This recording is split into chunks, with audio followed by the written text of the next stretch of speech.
నమస్కారం BNR news వార్తలకు స్వాగతం. నా పేరు లక్ష్మి. వార్తల్లో ముందుగా హెడ్లైన్స్.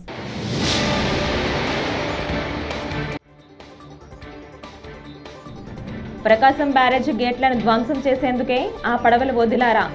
అనుమానాలు ఉన్నాయన్న సీఎం చంద్రబాబు.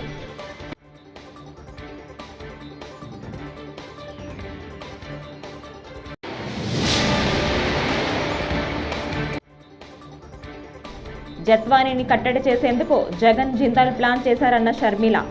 జత్వానీ కోసం పోరాడేందుకు సిద్ధమని వ్యాఖ్య.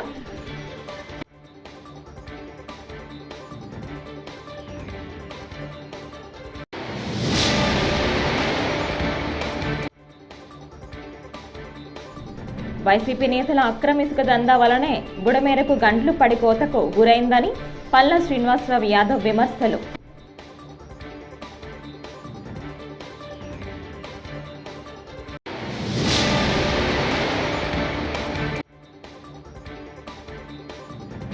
ప్రకాశం బ్యారేజీ గేట్లను ఇంజనీరింగ్ నిపుణుడు జలవనరుల శాఖ సలహాదారు కన్నయ్య నాయుడు పరిశీలించారు. ఇక డీటెయిల్స్ చూస్తే ఏపీ సీఎం చంద్రబాబు ఇవాళ విజయవాడలో మీడియా సమావేశం నిర్వహించారు. ఈ సందర్భంగా ఆయన మాట్లాడుతూ ప్రకాశం బ్యారేజీ గేట్లను కొన్ని పడవలు ఢీకొట్టడంపై స్పందించారు. ప్రకాశం బ్యారేజీ గేట్లను ధ్వంసం చేసే ప్రణాళికలో భాగంగానే ఆ నాటు పడవలను వదిలారా, లేక ఆ పడవలు ప్రమాదవశాత్తు వరద ప్రవాహానికి కొట్టుకొచ్చాయన్న అంశంపై అనుమానాలు ఉన్నాయని అన్నారు. ఈ ఘటనపై విచారణకు ఆదేశించినట్లు తెలిపారు.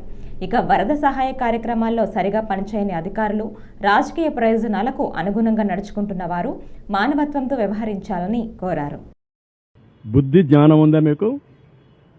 రాజకీయం ముసుగులో నేరస్తులు కాకపోతే ఏంటిది అంటే మా అటెన్షన్ డైవర్ట్ చేసి ప్రజలకు ఇబ్బంది పెట్టాలని మీ ఆలోచన.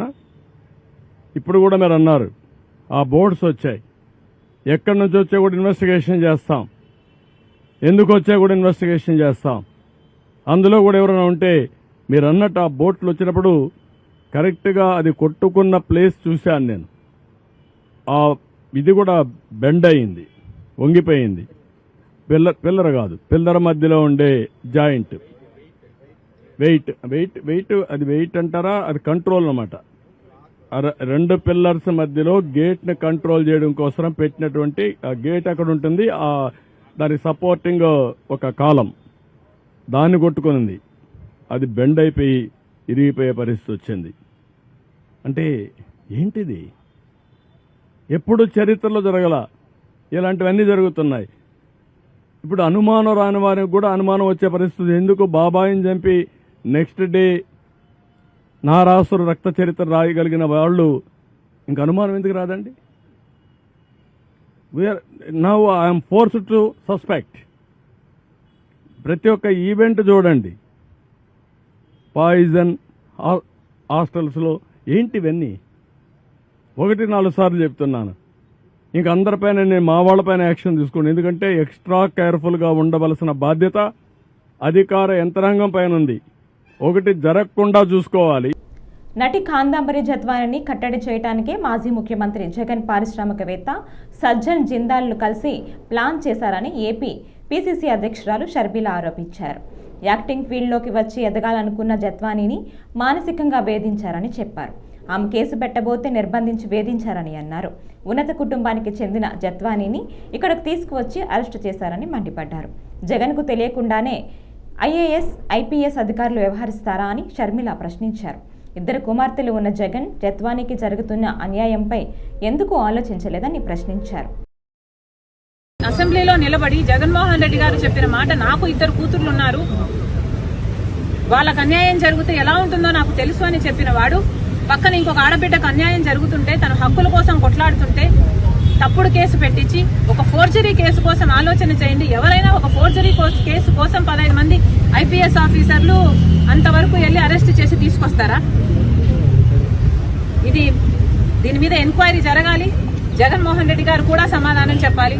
నేను కనుక్కుంటే నాకు తెలిసిన విషయం, ఆవిడ ఒక డాక్టర్ అని, ఇంటర్నేషనల్ ఇన్స్టిట్యూట్స్ కి రీసెర్చ్ పేపర్స్ కూడా రాసింది అని, ఒక అకంప్లిష్డ్ ఉమెన్ అని, ఆమె యాక్టింగ్ ఫీల్డ్లోకి వచ్చి ఒక యాక్ట్రెస్ అవుదాం అనుకున్నారని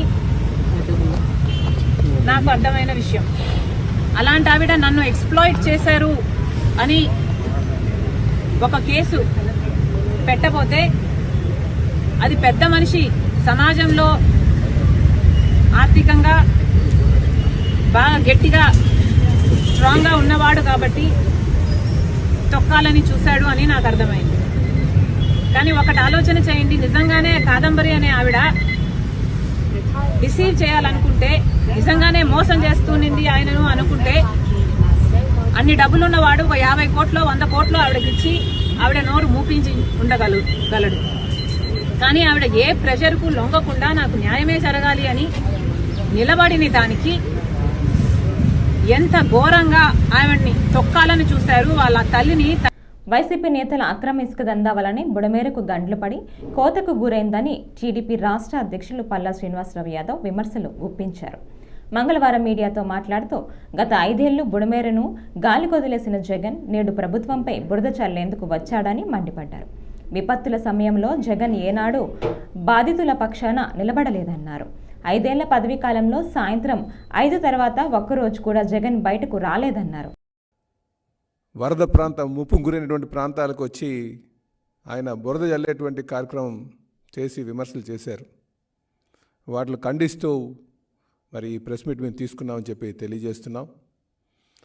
మేము ఈ వేదిక మీద నుంచి వైసీపీ నాయకులకు జగన్మోహన్ రెడ్డి గారికి అడుగుతున్నటువంటి విషయం ఏంటంటే, 5 ఏళ్లుగా మీరు సీఎంగా ఉన్న కాలంలో ఏ రోజైనా సరే విపత్తులు వచ్చిన సమయంలో బాధితుల పక్షాన నించొని ఏ రోజైనా మీరు కార్యక్రమం చేశారా అని అడుగుతున్నా. అలాగే సాయంకాలం 5 దాటిన తర్వాత ఏ రోజైనా సరే మీరు బయటకు వచ్చారా? మీరు సీఎంగా ఉన్న 5 ఏళ్ల కాలంలో ఒక్కరోజైనా బయటకు వచ్చారా అని అడుగుతున్నా. అలాగే మీరు అధికారంలో ఉన్న 5 సంవత్సరాల్లో ఏ రోజైనా ప్రెస్ మీట్ని మీరు అడ్రస్ చేశారా?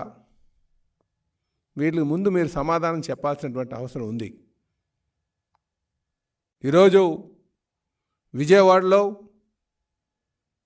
మరి వరదకి ముంపు గురైనటువంటి పరిస్థితుల్లో రాష్ట్ర ముఖ్యమంత్రి గారు, తెలుగుదేశం పార్టీ జాతీయ అధ్యక్షులు శ్రీ ప్రకాశం బ్యారేజీ గేట్లను ఇంజనీరింగ్ నిపుణుడు జలవనరుల శాఖ సలహాదారు కన్నయ్య నాయుడు పరిశీలించారు.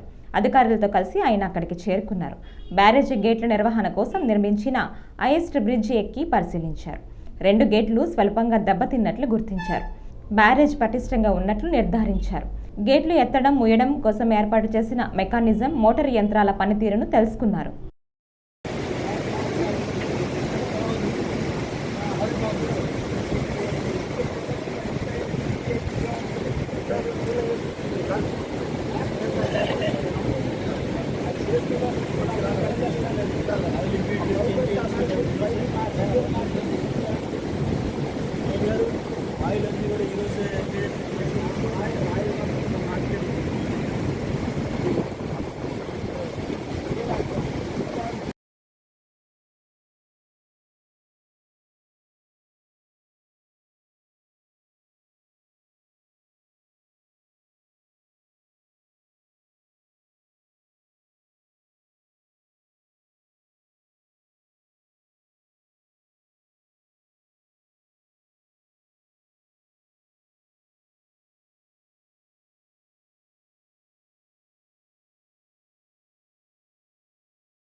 చరిత్రలోనే కనివిని ఎరుగని రీతిలో హఠాత్తుగా వచ్చిన ఫ్లడ్ అకస్మాత్తుగా వచ్చిన వరదతో కృష్ణమ్మకు ఊహించని రీతిలో భారీ వరద నీరు రావడంతో మైలవరం నియోజకవర్గ ప్రజలు తీవ్రంగా ఇబ్బందులు పడ్డారని మైలవరం ఎమ్మెల్యే వసంత వెంకటకృష్ణ ప్రసాద్ పేర్కొన్నారు. ఇబ్రహీంపట్నం పవిత్ర సంగమం, తుమ్మలపాలెం, ఫెర్రీ పశ్చిమ ఇబ్రహీంపట్నం, మూలపాడు తదితర ప్రాంతాల్లో పర్యటించి వరద బాధితులను పరామర్శించారు. బాధిత నియోజకవర్గం అయిపోయింది. పూర్తిగా ఎఫెక్టెడ్ కాన్స్టిట్యున్సీ. ముందు బుడమేరు వచ్చినందువల్ల 4 మండలాలు తీవ్రంగా నష్టపోయాం. ఇప్పుడు ఆ బుడమేరు కొంచెం తగ్గుతుంది అనుకునే దిశలో ఈ కృష్ణానదికి వరదలు వచ్చి ఇటు నుంచి ఈ ఇబ్రహీంపట్నం మండలం కూడా ఎఫెక్ట్ అవటం, చివరికి ఆ నీళ్లు ఈ నీళ్ళు అన్నీ కలిపి చాలా పెద్ద ఎత్తున నష్టం సంభవించింది. అదే కాకుండా ఫ్లాష్ ఫ్లడ్ ఇది. సహజంగా మనం పైనుంచి ఎప్పుడు శ్రీశైలం నుంచి 5 లక్షల క్యూసెక్లు వస్తే ఈ మధ్యలో 50,000 క్యూసెక్లు కలవటం ఆనవాయితీ. కానీ పైనుంచి 5.5 లక్షలు వస్తే మధ్యలో దాదాపు 5.5 లక్షల క్యూసెక్లు ఏది కట్లేరు, మన మునేరు ఇత్యాది చిన్న చిన్న వాగుల నుంచి నదుల నుంచి మీకు ఇంత భారీ స్థాయిలో వరద రావటం అనేది ఫస్ట్ టైము. తెలంగాణలో 52 సెంటీమీటర్ల వర్షపాతం నమోదు కావటం, నందిగామ, జగ్గైపేట, మైలవరం నియోజకవర్గాల్లో కూడా 22 సెంటీమీటర్ల నుంచి 27 సెంటీమీటర్ల దాకా వర్షపాతం నమోదు అవటం ఇంత విపత్తుకి కారణమైంది. లోతట్టు ప్రాంతాలు పూర్తిగా జలమయమైంది. నిన్న మధ్యాహ్నం నుంచి ఇబ్రహీంపట్నం మండలం అంతా షిఫ్ట్ అవుతా వచ్చింది. ఇది చాలా ప్రాంతాల మీద ఉండేటప్పటికీ ఆహార కొరత, అట్లాగే మంచినీటి కొరత ఏర్పడి ఒక్కొక్క పక్క నుంచి సరి చేసుకుంటూ వచ్చాం. ఇప్పుడే జక్కంపూడి కాలనీ ఇత్యాది ఏరియాల్లో ఉన్న ప్రాబ్లంకి చంద్రబాబు నాయుడు గారిని తీసుకెళ్లి చూపించడం. శ్రీవారి లడ్డూను సామాన్య భక్తులకు దూరం చేయకండి అంటూ బీజేపీ నాయకులు నవీన్ కుమార్ రెడ్డి కోరారు. తిరుపతిలో ఆయన మాట్లాడుతూ టీటీడీ విజిలెన్స్ వ్యవస్థ నిర్లక్ష్యాన్ని సామాన్య భక్తులపై రుద్దకండి అంటూ హితవు పలికారు. శ్రీవారి లడ్డూకి డిమాండ్ క్రియేట్ చేస్తే దళారీలు పుట్టుకడుగుల్లా పుట్టుకొస్తారని నవీన్ కుమార్ రెడ్డి తెలిపారు. కేవలం 2 లడ్డూలు మాత్రమే ఇస్తామని టీటీడీ ప్రకటించడం సమంజసం కాదన్నారు. తిరుమల శ్రీవారి దర్శనానికి వచ్చే భక్తులు స్వామివారిని దర్శించుకున్న తర్వాత పరమ పవిత్రంగా భావించేది తిరుమల శ్రీవారి లడ్డూలనండి. ఆ లడ్డూల్ని ఎప్పుడైతే భక్తులకి, సామాన్య భక్తులకి సులభతరంగా తిరుమల కొండ మీద అందుబాటులో ఉంటుందో అప్పుడు బ్లాక్ మార్కెట్ అనేది పూర్తిగా కంట్రోల్లోకి వస్తుంది. ఈరోజు కొత్తగా ఈవో గారు, అడిషనల్ ఈవో గారు ఇటీవల ఒక స్టేట్మెంట్ ఇచ్చారు. ఎవరైతే దర్శనాలకు వచ్చే భక్తులు ఉంటారో టికెట్ కొనుక్కొని లేదా ఆన్లైన్లో టికెట్స్ శ్రీవారి ట్రస్ట్ 300 రూపాయలు ఉన్న వాళ్ళకి యథాప్రకారం లడ్లు ఇస్తామని, ఎవరైతే స్వామివారిని దర్శనం చేయించుకోకుండా నేరుగా కొండకు వచ్చేసి వెళ్ళే వాళ్ళకి ఆధార్ కార్డు ఆధారంగా కేవలం 2 లడ్లు ఇస్తామని ప్రకటించారు. నేను ఒకటే విజ్ఞప్తి చేస్తున్నా, స్థానికుడిగా, శ్రీవారి భక్తులుగా ఒక్కసారి మీరు పునఃపరిశీలించండి. ఎందుకంటే చాలామంది భక్తులు విఐపీస్ లెటర్లు దొరక్కపోగా, అదేవిధంగా ఆన్లైన్లో టికెట్లు అందుబాటులో లేకపోవడంతో తిరుమల కొండపైకి వచ్చేసి ఒక సందర్భంలో శుక్ర, శని, ఆదివారాల్లో 40 గంటలు 48 గంటలు దర్శన సమయం పడుతుందని తెలుసుకొని స్వామివారిని దర్శించుకోలేక స్వామివారి ఆలయం ముందున్నటువంటి అఖిలాండం వద్ద టెంకాయ కొట్టేసి మొక్కులు తీర్చుకొని కొండకు వచ్చినందుకు స్వామివారి ప్రసాదాన్ని తీసుకొని తమ ఇండ్లకు వెళ్ళి చుట్టుపక్కల వాళ్ళకి ప్రసాదంగా దాన్ని అందజేస్తారండి. ఇది వందేళ్లలో ఎప్పుడు చూడని వరద ప్రకాశం బ్యారేజ్కు వచ్చిందని మంత్రి నిమ్మల రామానాయుడు తెలిపారు. 11.80 లక్షల క్యూసెక్కుల నీరు ఇప్పుడు బ్యారేజ్ను తాకింది. 4 బోట్లు గేటును తాకాయి, 1 కిందకు వెళ్ళింది. బ్యారేజ్కు మాత్రం ఎలాంటి ముప్పు లేదు. ప్రజలు ఆందోళన చెందవద్దు అని ఆయన ప్రజలకు సూచించారు. సంవత్సరాల్లో ఎప్పుడు చూడనిటువంటి వరద కృష్ణానది మీద చుట్టుముట్టడంతో, ఎందుకంటే లాస్ట్ టైము 2009, అదేవిధంగా 1998లో 2 సార్లు దగ్గర 10 లక్షల క్యూసెక్కుల నీరుని క్రాస్ చేయడం చూసాం. ద ఫస్ట్ టైము 11,50,000 11,80,000 క్యూసెక్కుల నీరుని ఈ యొక్క ప్రకాశం బ్యారేజ్ని టచ్ చేయడం ద ఫస్ట్ టైం. ఇటువంటి పరిస్థితుల్లో యుద్ధ ప్రాతిక మీద చంద్రబాబు నాయుడు గారు సైతం కలెక్టరేట్లోనే బస చేసి ఎక్కడైతే గండ్లు పడుతూ ఉన్నాయో, ఎక్కడైతే ఏటిగొట్టుకి కానీ ప్రమాద పరిస్థితి ఉందో ఆయన మంత్రులు, అధికారుల్ని అందరినీ సమన్వయం చేసుకుంటూ పనులు చేస్తున్నటువంటి సమయంలో మరి ఏదైతే ఈ యొక్క ప్రకాశం బ్యారేజీకి సంబంధించి మరి 4 బోట్లు కొట్టుకుని వచ్చి అందులో ఒక బోట్ అయితే కిందకి పోయిన పరిస్థితి, మిగిలిన 3 బోట్లు కూడా అడ్డుకుని అందులో పర్టికులర్గా ఏదైతే మరి ఒక బోటు ఆ గేట్కి సంబంధించి కౌంటర్ వెయిట్ ఏదైతే ఉందో ఆ కౌంటర్ వెయిట్ని బలంగా తాకడంతో ఆ కౌంటర్ వెయిట్ బ్రేక్ అయినటువంటి పరిస్థితి ఉంది. వెంటనే ఇరిగేషన్ అధికారులు కూడా అప్రమత్తమై ఇమ్మీడియట్లీ ప్రకాశం బ్యారేజ్కి అయితే ప్రమాదకరమైనటువంటి పరిస్థితి ఏమీ లేదు.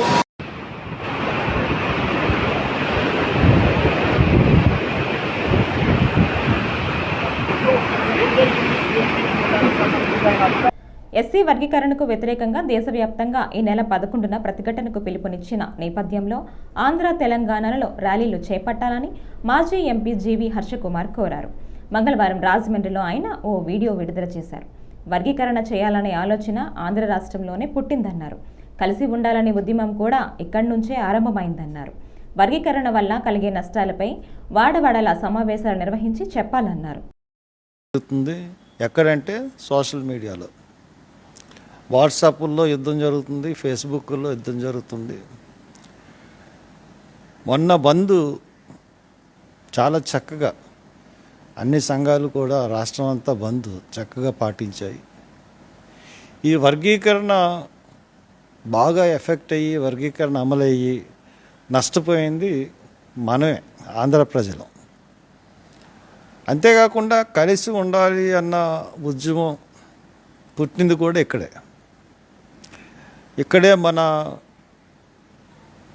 మన ముందు తరం వాళ్ళు, అంటే ముందు తరం వాళ్ళకంటే మన ముందు వాళ్ళు పివి రావు గారి దగ్గర నుంచి మరి ఎంతోమంది ఈ ఉద్యమం గురించి లాఠీ దెబ్బలు తిన్నారు, చేతులు ఎరగొట్టుకున్నారు, గుర్రాలతో తొక్కించబడ్డారు, ఎంతో జరిగింది. అయినా కానీ ఈ రోజున పరిస్థితి ఏంటంటే మనలో ఐక్యత బాగా లోపించింది. ముఖ్యంగా నేను చెప్పింది ఏంటంటే 2008-9లో మనం గర్వంగా చెప్పుకోవచ్చు, మన వల్లే మన ఆంధ్రప్రదేశ్లో ఉన్న మాలల వల్లే వర్గీకరణ అన్నది ఆగిపోయింది. ఆ రోజున పార్లమెంట్లో బిల్లు పెడతానంటే బిల్లు పెట్టడానికి వీలు లేదు, బిల్లు పెడితే రాజీనామా చేస్తానని చెప్పి అప్పుడున్న అలాగన్నీ భయపడేవారు కాదు. కానీ ఆ రోజున మనం రాజమండ్రిలో తరలొచ్చిన జనసంద్రాన్ని చూసి భయపడి బిల్లు పడ్డం మానేశారు. అందువల్ల మనం కాంగ్రెస్ పార్టీ ముంపునకు గురైన వరద ప్రభావిత ప్రాంతాల్లో పర్యటిస్తున్న సీఎం చంద్రబాబు నాయుడు పనితీరు అమోఘంగా ఉందని ఏలూరు జనసేన ఇన్ఛార్జ్ రెడ్డి అప్పలనాయుడు ప్రశంసించారు. మంగళవారం ఆయన మీడియాతో మాట్లాడారు. ఈరోజు ఆంధ్ర రాష్ట్రానికి విపత్కర పరిస్థితి తలెత్తిందన్నారు. ఏజెన్సీ ప్రాంతాలు చాలా తీవ్రంగా ముంపునకు గురైందన్నారు. ఎన్నడూ లేని విధంగా విజయవాడ మహానగరంలో పెద్ద పెద్ద బంగ్లాలు సైతం మునిగిపోయాయన్నారు. ప్రింట్ అండ్ ఎలక్ట్రానిక్ మీడియా సోదరుల ద్వారా ప్రజలందరూ కూడా మరి ఈ రోజున విపత్కర పరిస్థితుల్లో మన రాష్ట్రంలో ఇటు కృష్ణా, గుంటూరు, ఏలూరు జిల్లాలో ఏజెన్సీ ప్రాంతాలు అన్నీ కూడా చాలా తీవ్రమైనటువంటి ముంపుకు గురైనవి. ఎన్నడూ లేనటువంటి విజయవాడ నగరంలో పెద్ద పెద్ద బంగ్లాలు కూడా ముంపుకు గురయ్యి, గ్రేటెడ్ హౌసెస్ కూడా ముంపుకి గురైనటువంటి పరిస్థితుల్లో గత ప్రభుత్వానికి ఈ ప్రభుత్వానికి మనం చూసినట్లయితే మరి చంద్రబాబు నాయుడు గారు, మన రాష్ట్ర ముఖ్యమంత్రి గౌరవ శ్రీ చంద్రబాబు నాయుడు గారు ప్రత్యక్షంగా కార్యక్రమాల్లో పాల్గొని, సహాయ కార్యక్రమాల్లో పాల్గొని కలెక్టరేట్ ని క్యాంప్ ఆఫీస్ గా మార్చుకొని మరి వారికి ఉన్నటువంటి సామర్థ్యాన్ని, అనుభవాన్ని, వారికి ఉన్నటువంటి శక్తినంతా కూడా అక్కడ పెట్టి అధికారులందరినీ కూడా మోటివేట్ చేసి అధికారులందరినీ సమాయత్తపరిచి మరి ఈరోజు సహాయ కార్యక్రమాలు వారు కూడా వరదలో తిరిగి సహాయ కార్యక్రమాలు చేస్తామంటే మరి మనం గత వైఎస్ఆర్ ప్రభుత్వానికి మన ప్రభుత్వానికి చూస్తే ఎంత తేడా ఉందో ప్రజలందరూ కూడా అర్థమవుతా ఉంది. మరి అదేవిధంగా పవన్ కళ్యాణ్ గారు నిరంతరం వారు ఉన్నటువంటి శాఖల మీద కానీ ఎక్కడైతే ఇబ్బంది పరిస్థితులు ఉన్నాయో దాన్ని సమీక్షిస్తూ వారికి కావలసినటువంటి పాలకొల్లు జై భారత్ క్షీర రామ అక్వా రైతు సంఘం ఆధ్వర్యంలో విజయవాడ వరద బాధితులకు 2000 బిర్యానీ ప్యాకెట్లను పాలకొల్లు నుంచి విజయవాడకు మంగళవారం ఉదయం వాహనంలో తరలించారు. జై భారత్ క్షీర రామ అక్వా రైతు సంఘ కార్యాలయం నుంచి ఆహారం ఉన్న వాహనం విజయవాడకు బయలుదేరింది. సంఘ అధ్యక్షుడు గొట్టుముక్కల గాంధీ భగవాన్ రాజు, తహసీల్దార్ వై దుర్గా కిషోర్ తదితరులు జెండా ఊపి ఆహారం ఉన్న వాహనాన్ని విజయవాడకు పంపించారు. గత 3 రోజులుగా విపరీతమైన వర్షాలు మరి విజయవాడ నగరాన్ని ముంచిందో మరి దానికి చాలామంది ప్రజలు అక్కడ అవస్థ పడతాం, వారి సహాయార్థం ఏదైతే మరి ఆహార పంపిణీ కార్యక్రమం ఉందో అది ఈరోజు మన జై భారత్ క్షీరారామ ఆక్వారైజేషన్ తరఫున మరి పాలకొల్లు నియోజకవర్గం నుంచి మనం అక్కడికి పంపించడం జరుగుతుంది. ఏదైతే ఈరోజు కొత్తగా ఏర్పడిన ఎన్డీఏ ప్రభుత్వం మరి ముఖ్యమంత్రి చంద్రబాబు నాయుడు గారు అలాగే ఉప ముఖ్యమంత్రి పవన్ కళ్యాణ్ గారు ఆదేశాల మేరకు మరి మన జిల్లా మంత్రివర్యులు రామానాయుడు గారు ఏదైతే మరి అక్కడ ఉన్న ఈ వరద బాధల్లో ఉన్న ప్రజలను ఆదుకోవాలని చెప్పి మరి వెంటనే కలెక్టర్ గారిని కూడా ఆదేశించి మరి ఏదైతే కలెక్టర్ గారు కూడా దీని మీద వెంటనే మరి ఎంఆర్ఓ గారికి అందరికి కూడా మరి వెంటనే పరీక్షించి వారికి వెంటనే ఆహారం అందించాలని చెప్పి ఏదైతే నిర్ణయం తీసుకున్నారో ఆ మేరకు ఈరోజు మా ఆక్వా సంఘం తరఫున సుమారు 2000 పైన ప్యాకెట్లు ఆహార పదార్థం ఇలా మనం పంపించడం జరుగుతుంది. ఒకటే నిదర్శనం, ఏదైతే ఈ సమాజంలో మనం ఒక రైతులుగా మరి అనేక సమస్యల మీద మనం ఎలాగైతే గళమెత్తున్నామో అలాగే ఒక రైతుగా మరి ఇలా కష్టాల్లో ఉన్న ప్రజల్ని కాపాడే ఉద్దేశంతో ఇలా సంఘం మరి ముందుకొచ్చింది. తప్పకుండా మా ఆక్వా కమిటీ సభ్యులు కానీ ఆక్వా సంఘం రైతులు ఉన్న సభ్యులు కానీ వాళ్ళందరి సహాయం మేరకు ఈరోజు మనం ఈ కార్యక్రమం చేపట్టడం జరిగింది. భవిష్యత్తులో కూడా ఎక్కడ ఈ రాష్ట్రంలో ఎవరికైనా కష్టం కలిగించినా సరే మరి తప్పకుండా ఈ ఆక్వా సంఘం భవిష్యత్తులో కూడా మరి ఆదుకుంటుందని చెప్పి సంఘం తెలియజేసుకుంటూ మరి వాళ్ళందరినీ కూడా ధైర్యంగా ఉండాలని, రాబోయే రోజుల్లో ఈ ప్రభుత్వం కానీ ప్రజలు కానీ అక్కడ ఉన్న బాధితులకు అండగా ఉంటారు. తప్పకుండా వాళ్ళందరికీ మేలు జరుగుతుంది.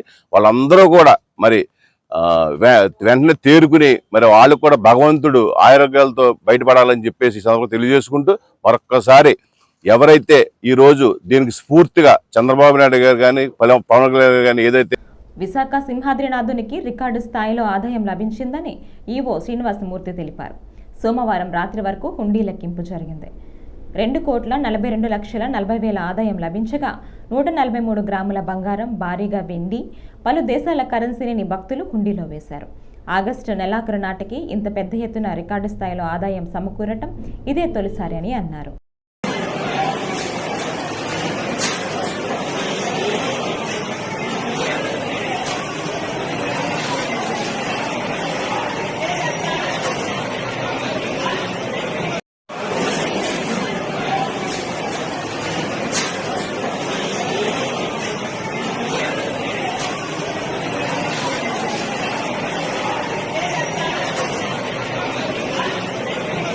వినాయక చవితి ఉత్సవాలపై కావలి ఎమ్మెల్యే కావ్య కృష్ణారెడ్డి కీలక వ్యాఖ్యలు చేశారు.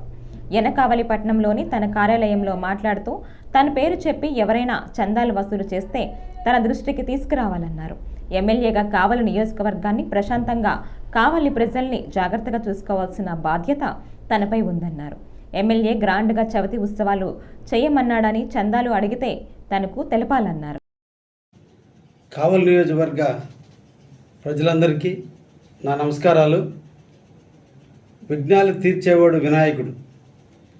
వినాయకుడు పేరు చెప్పి దండేవాళ్ళు చందాదారులు.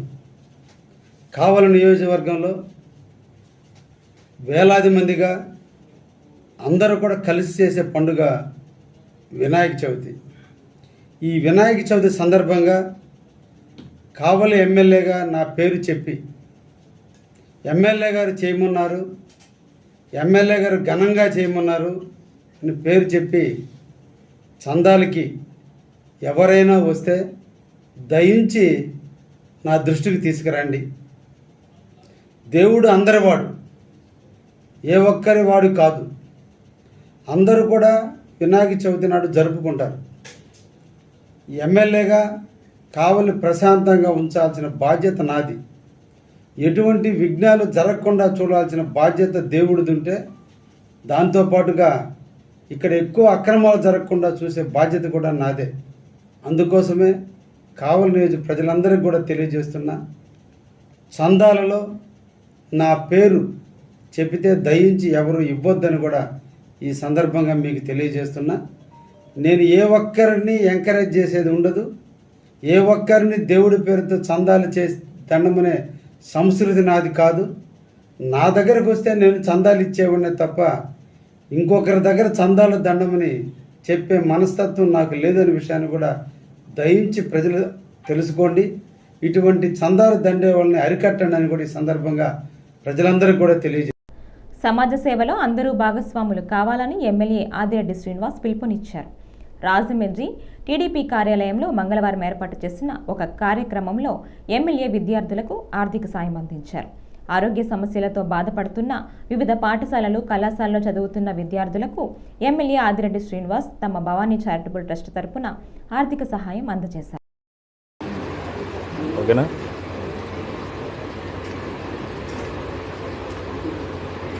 ఓకే.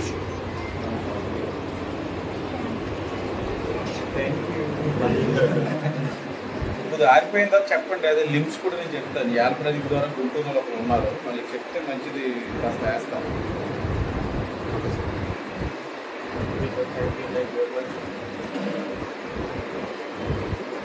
రాజమహేంద్రవరం సిటీ నియోజకవర్గంలో ప్రతిభ ఉండి చదువుకోలేని పిల్లలు ఎవరైతే ఉన్నారో, అలాగే తెలుగుదేశం పార్టీ జెండా మోసి ఇబ్బందుల్లో ఉన్న వాళ్ళు ఎవరైతే ఉన్నారో వాళ్ళని గుర్తించి ప్రశ్నించి ట్రస్ట్ యొక్క పరిధిలో వాళ్ళకి చేయగలిగిన సహాయం చేస్తా ఉన్నాం.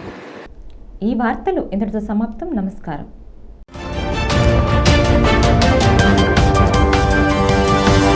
Audio Jungle.